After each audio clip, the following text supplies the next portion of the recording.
Fasciite plantar, uma das lesões mais chatas e comuns em corredores. E se você acha que a sua é ruim, eu trouxe uma história aqui pra você que você vai achar que a sua tá fichinha. E se você é profissional da saúde, fisioterapeuta, treinador, fique porque eu vou te mostrar as mais recentes evidências científicas pro cuidado desse problema. Eu não vou só contar a história de um ex-paciente, eu trouxe ele aqui. É o Saulinho, o meu marido. Gente, esse é Saulo, ele teve uma fasciite plantar muito complicada, ele ficou 3 anos e meio com isso, ele já vai contar. Ele vai contar em português, tá? Fica todo mundo calmo, ele é brasileiro, confia. E ao longo desse papo eu vou te contando umas evidências científicas no caminho, tá bom? Saulinho é corredor muito bom, e você começou a correr na faculdade, né? Chove. Você começou a correr com quantos anos? Eu comecei a fazer atletismo, tinha 20 anos, ou não tinha nem um 19 cabelinho branco, né? Olha, tinha poucos fios naquela época já. Em 2006 eu comecei no atletismo, então eu tinha 19. Fui para a França em 2008. Continuei correndo lá, só que eu tive alguns entorses. Eu torci uma vez, eu estava usando um tênis que era muito estreito. Ele era muito confortável, bonito, mas ele era meio alto e estreito, né? Então eu tinha esse tênis e eu torci o pé uma vez. Mas eu tava viciado em corrida, então eu continuei correndo. O quê? Você tava viciado em corrida? Eu tava. Ninguém. Nossa, super incomum. Mas só pra explicar. Gente, ele não foi pra França passear e torcer o pé lá várias vezes. Ele foi morar lá. Ele fez uma parte da graduação dele lá. Morou 2 anos e meio. Eu fui pra morar lá por 2 anos e meio, né? Fazer uma formação sanduíche. Então, eu morava na escola e também fazia atletismo lá. Eu costumava dar voltas lá no campus, né? E foi nessas voltas que, pegando um asfalto meio esquisito, eu torci o pé uma vez, continuei correndo, insisti, e isso aconteceu mais uma segunda vez e uma terceira vez. Aí eu falei, esse tênis acho que é melhor eu aposentar, acho que é culpa do tênis. Depois de virar 3 vezes o pé no tênis instável, você chegou a... Você vê que o engenheiro, ele é uma pessoa... Parei de correr alguns dias e já voltei, né, só que eu corria um pouco diferente, porque daí eu tava poupando um pouco, assim, né. Aí eu continuei por, assim, talvez uns 4 meses nessa 4 meses? Gente, calma, ele me contou essa história em 2011, tá? Que foi quando eu comecei a tratar ele. Eu não lembrava dos pormenores. E com o paciente, eu faço cara poker face, né? A pessoa me conta horrores, eu fico... Claro. 4 meses, Saulo? Eu não achei que fosse dar problema, né? Aí um belo dia eu acordei, fui correr. Acho que até estava no Brasil, né? Tirando nas férias. Fui correr, eu corri 8 quilômetros na praia. Era pouco pra mim, né? Depois... voltei, sei lá, descansei uma meia hora e aí eu fui levantar e não conseguia pôr o pé no chão. Foi assim daí pelos próximos 3 anos.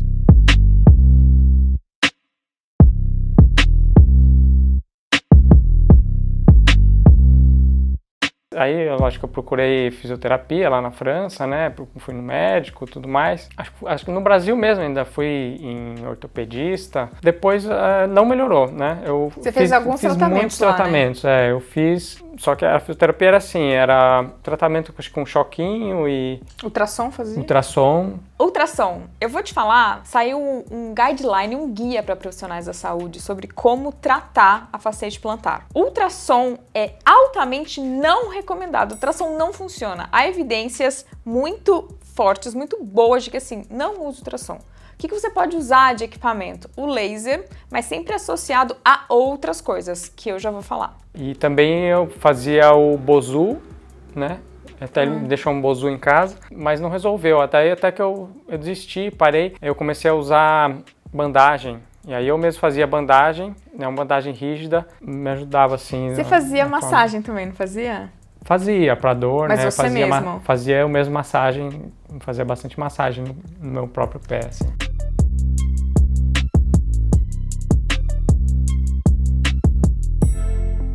Massagem no pé pode ser usado, massagem na panturrilha também. E aí tem uma coisa engraçada pra contar dessa massagem no pé, que eu acho que você fez tanto massagem no pé que, gente, ele sabe, parece que ele fez aula de anatomia. Assim, ele sabe exatamente, hoje me beneficio muitíssimo. Porque eu fico assim, ó, eu e as crianças, até as crianças ficam, massagem no pé. A gente tem 2 filhinhos, pra quem não sabe, um de 6 e uma de 3. Assim, já fiz em spa finíssimos, a do solo é melhor. Outra coisa que eu cheguei a fazer também, tinha um quiroprata que eu fui, e ele também fez injeção de corticoide, né? Eita! Injeção de corticoide 2 vezes, não adiantou nada. Mas ele fazia umas massagens também que soltava, assim, procurava uns pontos na panturrilha, no pé. A evidência de que soltura de ponto gatilho, seja com técnica que for, com massagem, com rolo, com qualquer técnica, soltar ponto gatilho da panturrilha é bom. Esse quiroprata foi quem mais me ajudou lá, mas não chegou a resolver totalmente, né, antes de eu voltar. Esses foram os tratamentos que eu tentei. Eu lembro de ter vindo no Brasil também, de novo, tentado procurar outros médicos. Palmilha também, mas eu não fiz palmilha. Eu comprei palmilha com um suporte assim, de arco, que eu me lembro de ter ajudado por, 3 dias. Palmilha é exatamente isso, ajuda só no curto prazo. Também tentei caminhar descalço. Ele caminhava descalço no metrô de Paris. Eca! Eu comprei umas escovinhas para lavar o pé. Eu comprei um Five Fingers também, que é um calçado que os dedos ficam minimalista, né? E também usei bastante. Porque eu me lembro que teve até um ou 2 ortopedistas que me avaliaram e falaram: não, o seu problema é na panturrilha, não, o seu problema é aqui na bacia, né? O problema, estavam buscando problemas em vários lugares. Eu lembro, até contei isso pra Raquel na época. E daí ela falou assim: não, vamos tentar focar no pé. E aí no caso é onde dói. Gente, essa história de que, tá com dor no dedão, o problema vem lá do quadril, isso aí é papo antigo. Pode ter, sim, pode ter coisas no quadril, mas, enfim. Olha, o que eu me lembre das coisas que eu tentei e fiz, eu acho que foi isso, né? Aí cheguei eu. Deixa eu falar que tô nervosa, que eu gosto de falar, tô aqui, o Saulo voltou pro Brasil, eu comecei a tratar o Saulo em 2011. Modéstia à parte foi o que resolveu. E aí, gente, o que acontece? É muito comum eu atender pessoas... Na época não, né? Eu tava no mestrado ainda, isso faz 12 anos já. Mas hoje, na minha clínica, é muito comum receber gente que fala assim: cara, eu já fiz de tudo, você é minha última esperança. E aí, qual que é a mágica, a carta na manga? É você saber as melhores evidências, porque daí você sabe o que funciona melhor e você sabe, se você tá muito bem atualizado, você sabe um negócio que testaram que super funcionou, que foi publicado no mês passado. Então eu quero fazer um parênteses agora para você que é fisioterapeuta, profissional de educação física, falar até pra essa câmera aqui que é mais pertinho, fazer um convite. Vai rolar um aulão que se chama Aulão Saia do Lugar Comum, para você sair aqui do que todo mundo faz, do que todo mundo sabe e, subir o nível e conseguir ajudar pessoas que estão com problema há muito tempo. É um aulão gratuito que antecede a abertura das vagas para o Além da Biomecânica, o meu curso de profissionais da saúde, fisioterapeutas, profissionais de educação física, que tem certificado do MEC de 30 horas. Então, o link está aqui, você... Faz assim, você clica em tudo, você clica, se inscreve, que é gratuito, você dá like no vídeo, você faz tudo que você precisa fazer, e se você é corredor, envia pro seu físio, pro seu treinador, tá bom? Mas vamos lá, o que eu fiz? Eu segui com a mobilização, né, no pé, que é uma evidência forte de mobilização no pé e na panturrilha, e foquei muito em exercícios pro pé. Por palmilha, ajuda no curto prazo. Mas pé é igual joelho. Você tá com problema no joelho, o que você faz? Você condiciona a musculatura, você vai aumentando a carga. Você não bota uma muleta e fala, viva pra sempre com a muleta. Pé é a mesma coisa, é que a gente tem uma coisa com o pé que a gente nem olha pro pé da pessoa. Né? Ele fica escondidinho no tênis, não pode andar descalço nos lugares. Existe um tabu sobre o pé. E o pé é igual ao joelho, é igual ao cotovelo. Tem que ser treinado. O pé ele tem 11 músculos que começam e terminam no pé, os intrínsecos do pé. E eles têm que ser treinados como qualquer músculo. Fizemos isso, fizemos panturrilha bastante, a sua panturrilha era bem fraca. O que mais tem evidência que eu não fiz com ele? O laser, como eu falei pra vocês, e que é uma evidência é algo para sempre ser usado junto com outras coisas. E acabou de sair um artigo em setembro agora de 2023, vai estar no aulão. Esse artigo tá quentinho ainda. Mostrando que pessoas com dor crônica é quem tem dor por mais de 3 meses. Ele chegou pra mim com 3 anos e meio de dor. 3 anos de dor. Não adianta, em dor crônica, focar só no tecido, no tendão, na fáscia, no músculo que tá com a dor. Não adianta. Você tem que interferir em questões comportamentais. Essa é uma evidência recente sobre dor crônica. O Saulinho, gente, era uma dor que limitava a vida dele. Era assim, um amigo ligava, imagina, um jovem de 24 anos, né? Ligavam pra ele, Saulo, vamos no cinema? Tá, mas qual shopping? Porque qual que é a distância do estacionamento até o cinema? Gente, 24 anos. Eu e o Saulo, a gente era vizinho de República. Ele tava terminando a graduação na USP, porque como ele fez esse duplo diploma, ele demorou muito mais que eu pra se formar. Aí tinha uma padoca perto da nossa casa, que era o quê? Uns 3 quarteirões? Uns 3 quarteirões, né? Sim. Tinha uma padaria perto da nossa casa. E ele falava assim, eu não consigo andar até a padaria sem morrer de dor. Ele fazia de carro, tudo. Daí eu falei assim, olha, a gente tem que colocar teu pé para funcionar mesmo com uma pequena dor. Isso se chama terapia de exposição. Isso é um dos tipos de intervenções comportamentais para tirar um pouco o medo dele de se mexer, porque o medo afeta a dor, principalmente dor crônica. Aí não adianta você ficar fazendo massagem sem fim, que é o que ele fazia a melhor massagem do planeta no pé dele, não adiantava. Não adianta, mudança comportamental. Eu falei, Saulo, você vai até a padaria. Nem que você tem que parar no meio, sentar no meio fio, dar uma respirada, você vai até essa padaria. E começou. E eu lembro que a primeira evolução do seu tratamento foi, eu fui até a padaria sem dor. Saulinho tratou comigo 3 meses. Nesses 3 meses, você já estava conseguindo já caminhar sem dor? Você não tinha voltado a correr ainda, ou tinha? Acho que não. Não. Mas você já estava conseguindo viver e ir até o cinema? Não muito, mas eu consegui e tal. Já não estava tão limitado. Aí aconteceu que a gente começou a ficar. Aí eu parei de atender ele. Falei, já era, querido. Ou é um ou é outro. Entendeu? Aí eu passei ele para um colega.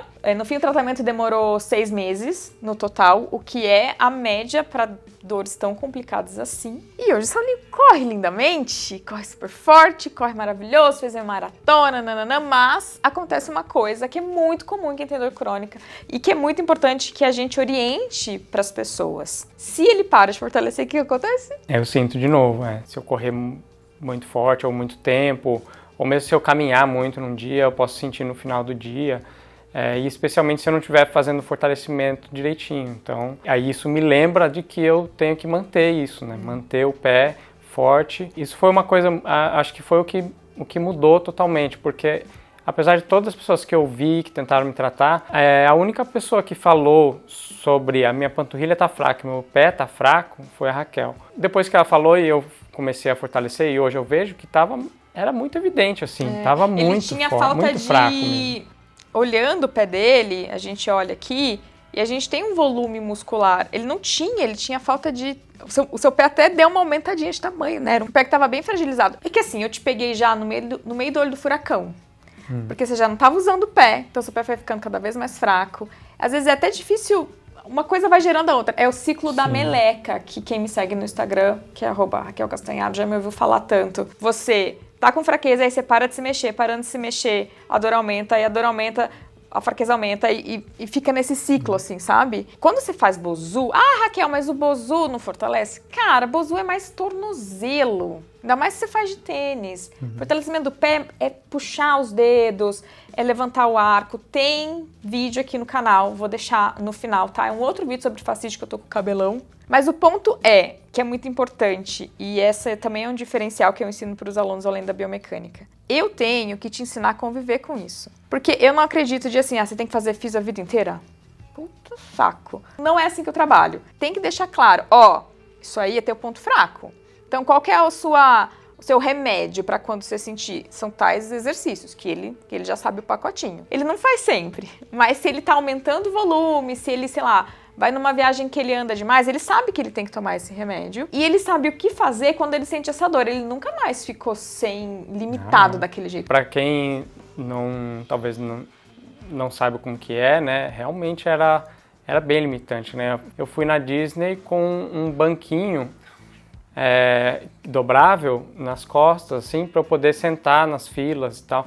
Então, assim, eu tentava fazer as você coisas... Você tinha, tipo, 22, 3 anos. Eu tinha 22 anos, Isso porque foi uma época que eu tava um pouco melhor, mas teve épocas, o meu pai foi visitar uma vez lá e foi dar uma volta por Paris, mas assim, eu andei um pouco com ele lá e falei, pai, continua a visitação aí porque eu vou para casa porque eu não aguento, é muita dor, assim, né?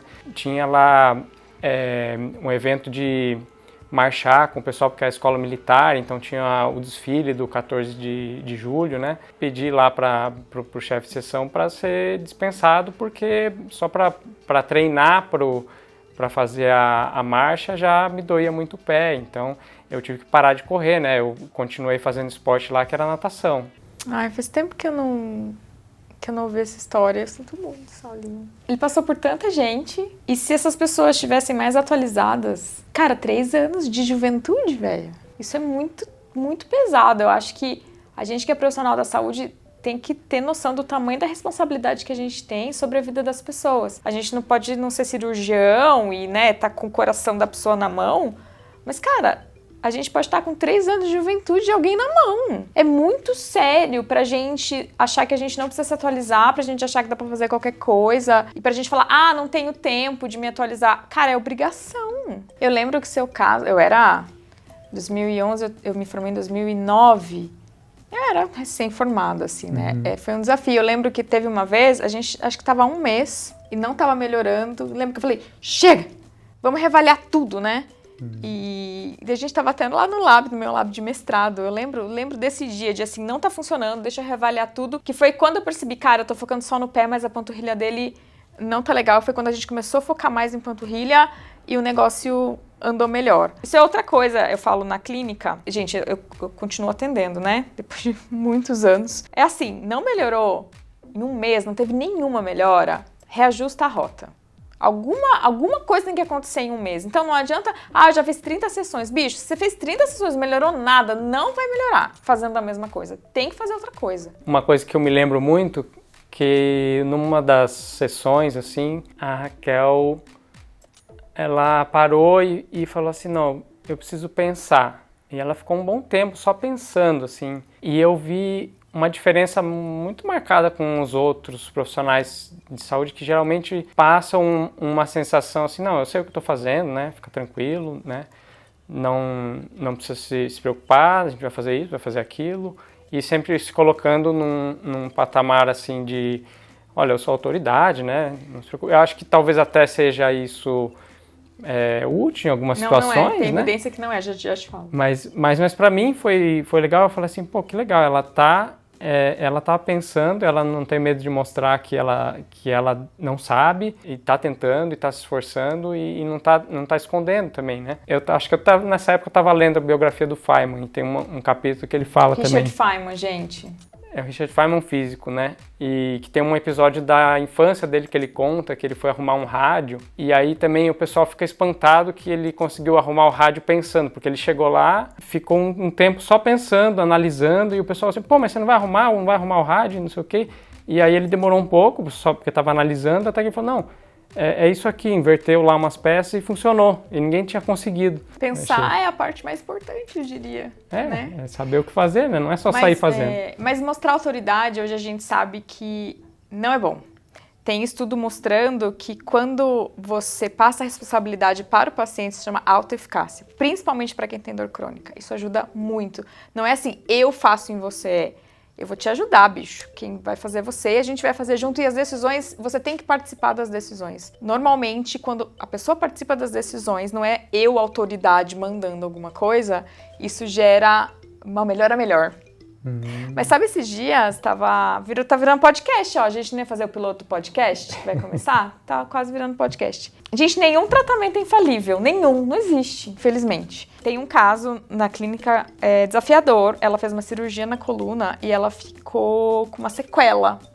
A panturrilha dela assumiu, ela tem uma sequela neurológica, né? Ela ficou com o pé caído, ela tem uma sequela. E aí, ela tem uma dor para correr que a gente tratou, melhora a volta. Ela falou, a gente fez tudo que estava na nossa mão. Aí ela falou, Raquel, e agora? Eu peguei e falei assim, olha só, não funcionou. O que eu tinha para te oferecer não funcionou. O que melhor eu posso fazer para você agora?